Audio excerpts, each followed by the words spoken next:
자, 주택법의 핵심 정리 18번째 주택 상환사채 이런 부분들 보도록 하겠습니다. 자, 주택 상환사채는 자, 주택을 건설하는 사업주체가 돈이 필요하면 상환사채를 발행을 해서 돈을 모을 수 있고 이 상환사채라는 게 나중에 주택으로 갚아주는 회사채입니다. 자, 주택 건설 사업을 하는 토지주택공사나 민간건설업자인 등록사업자가 주택 상환사채를 발행을 해서 돈을 빌려 쓸 수 있고 나중에 갚을 때는 주택으로 갚는 것, 이 주택 상환사채입니다. 자, 그러면 주택 상환사채는 이 발행자부터 보겠습니다. 토지주택공사, 지방공사 그러시면 안 돼요. 토지주택공사라는 공기업, 그 다음에 등록사업자인 민간건설회사가 주택 상환사채를 발행할 수 있습니다. 자, 특히 토지주택공사는 아니고 등록사업자는 자본금이 5억 이상은 있어야 되고, 자, 건설업 등록이라는 걸 해야 되고, 최근 3년간 연평균 300세대 이상 실적이 있어야 되고 보증까지 필요한 겁니다.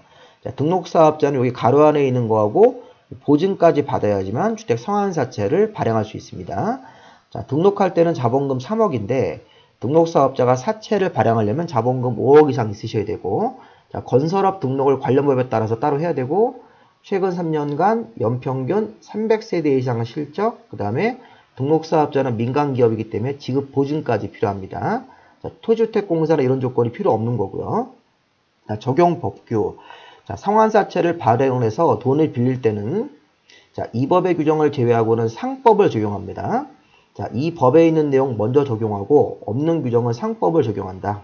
김영식 증권으로 발행을 하고 발행계획을 만들어서 국토교통부 장관한테 승인을 얻어서 발행을 해야 됩니다.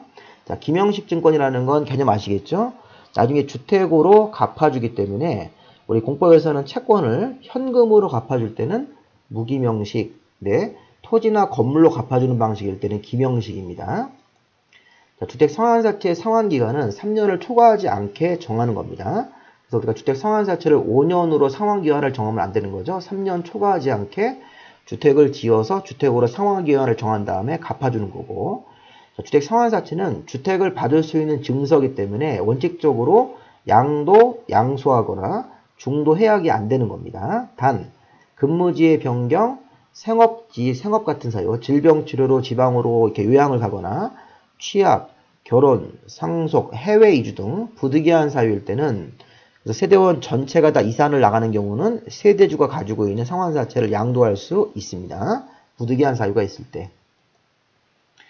주택 상환사채를 부득이한 사유로 만약에 다른 사람한테 판다면, 자, 이전 요건, 그 다음에 여기 뭐 노란색으로 표시한 건 대항 요건인데, 상환사채를 불가피한 사유로 이전할 경우에는 이전하려면 형식적으로 취득자의 성명 주소가 원부, 사채 원부에 기재가 되어야 되고, 또 대항력을 얻으려면 이 채권에도 기재가 안 되면 제3자한테 대항하지 못한다. 그래서 분홍색은 이제 이전하기 위한 요건이고, 이전한 이후에 이전 받은 사람이 대항력까지 갖추려면 채권에도 취득자 성명 주소가 기재가 되어야 된다는 사실입니다.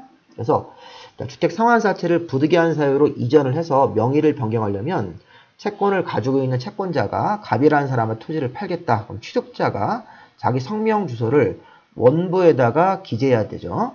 채무자가 가지고 있는 원부에다가 먼저 자기 이름을 기재하고 주소를 기재해야지만 이전이 되고요.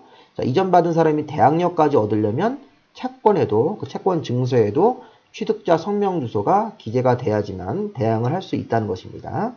자, 납입금의 사용. 자, 요게 이제 시험 문제 32회 문제인데 표시가 안 돼 있네요. 32회 때 주택 상환사채를 토지주택공사나 등록사업자가 받았을 때는, 그 납입금을 받았을 때는 건설 자재 구입, 택지의 구입비, 건설 공사비로만 써야 되는 것입니다. 다른 용도로 쓰시면 안 됩니다.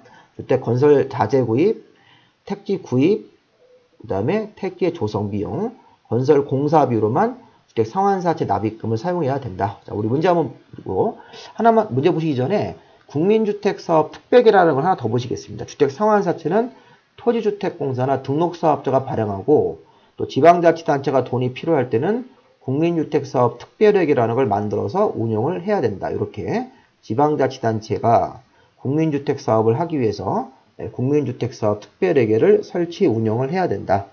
토지상환채권 국민주택사업 특별회계가 있는데 토지상환채권이 주택상환사채가 중요한 겁니다. 자, 토지상환채권은 저도 헷갈렸는데 도시개발에 나온 거고 지금 배우는 거는 주택상환사채입니다. 자, 문제를 보시면 주택으로 상환하는 사채, 주택법에 나오는 거. 자, 그럼 제일 먼저 생각할 게 발행자입니다. 토지주택공사나 등록사업자가 발행할 수 있으므로 토지주택공사 발행할 수 있고, 김영식도 맞죠? 그 다음에 사채의 명의 변경은 취득자 성명 주소가 일단 원부에 기록이 돼야지만 명의 변경이 되는 거죠. 또 추가적으로 대항력까지, 취득자가 대항력까지 얻으려면 채권 자체에도 취득자 성명 주소가 기재가 돼야 되는 거고요. 상환사채를 발행하는 자는 발행 조건에 따라서 주택을 건설해서 주택으로 상환을 해야 되는 거죠. 채권자한테. 등록사업자가 사채를 발행하고 나서 등록이 말소되더라도 이 사채 효력에는 영향이 없다고 보셔야 됩니다. 자, 그렇게 해서 틀린 건 지금 우리가 효력을 상실하는 게 영향이 없는 5번을 정답으로 봐야 되겠죠. 이렇게. 그래서 5번을 정답으로 보시면 되겠습니다. 자, 주택 상환사채 납입금이 사용될 수 있는 용도로 명시된 것을 모두 고르면, 자, 건설자재 구입, 택지 구입이나 조성비, 요거 두 가지가 맞죠. 자, 주택조합의 운영비라든가 주택조합의 가입 철회자에 대한 가입비 반환 이런 거 쓰는 게 아닙니다. 주택조합이 발행하는 게 아니기 때문에 토지주택공사나 등록사업자가 발행하는 주택상환사채는 주택건설자재 구입비, 택지 구입비, 건설공사비로 쓰는 거지 주택조합의 운영비, 주택조합 가입했던 사람들이 철회했을 때 철회자한테 반환하는 비용으로 쓰시면 안 됩니다. 기억, 니은이 정답이 되겠습니다. 1번입니다. 여러분들 꼭 열심히 공부해서 합격하시고 그 다음에 합격하시려면 이 자료가 필요하실 겁니다. 무료로 저한테 메일 주소를 문자로 주시면 이 번호로 제가 자료 파일로 보내드릴 테니까 집에서 프린트해서 보시면 되겠습니다. 여기까지 마무리하겠습니다.